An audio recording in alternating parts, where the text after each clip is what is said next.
NBA champ Antoine Walker joins us now. Twan, good morning. You watched the game last night. What was the key to the Lakers win? Well, the Lakers played good in the fourth quarter. I didn't think they played great.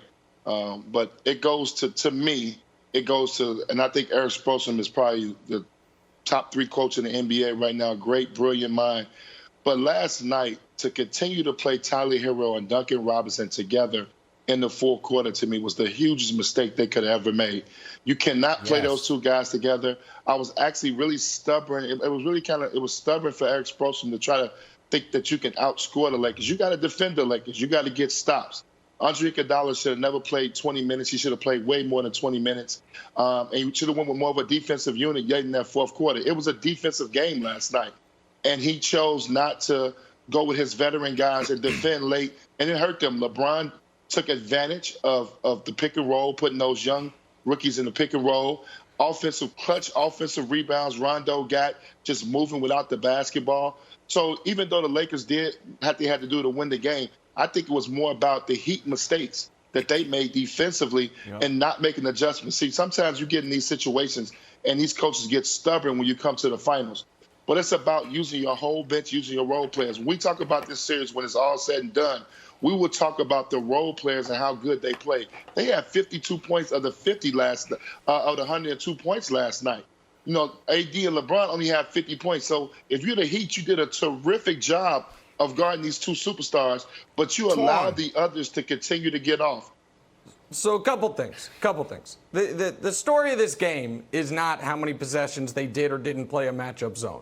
And D. Wade's probably drinking, some $1,200 wine and is, maybe not as locked in as he otherwise would be. So I give him a pass on that. The story of this game is exactly what Antoine listed with one omission. The story is LeBron hunting down Tyler Hero and Duncan Robinson, forcing them into pick and rolls, and then Jay Crowder's just there to whack him over the head and send him to the free throw line. And then LeBron, the only fair criticism. All the other criticisms of LeBron, his game over the last decade, have been totally ridiculous. There's one fair one, not a great free throw shooter. And in Game 4 of the NBA Finals in the fourth quarter, he goes 7 of 7 at the free throw line, all of them critical. So that was the story on the offensive end for the Lakers. The only thing Antoine left out was the story defensively was Anthony Davis, who had his second straight subpar offensive game, taking on the challenge, guarding Jimmy Butler, and making Jimmy Butler, particularly after the first quarter, work. Jimmy Butler was 5 of 5 in the first quarter, and in the second, in the rest of the game, was around 30% from the field, held him in check until, 20 or 22 points for the game. So a great job by Anthony Davis there. But Wildes, the other story is this. You can't beat the Lakers if you're down after 3 quarters. It's like the old school Yankees if you're down after 8 innings, except it's basketball and it's a quarter of the game. Show the stats. This is unreal. 56-0 when leading through 3 quarters. And it's a telling top 4 all time because you've got this year's Lakers, the 72-win Bulls, a Celtics team with 3 superstar Hall of Famers in Russell, Hondo, and Jones. And then, look who's 4th on that list.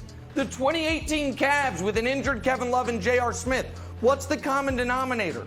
In his last 2 healthy seasons, Wildes, LeBron's 106-1 when leading after 3 quarters. And it's not just because he scores in the fourth, it's because of last night.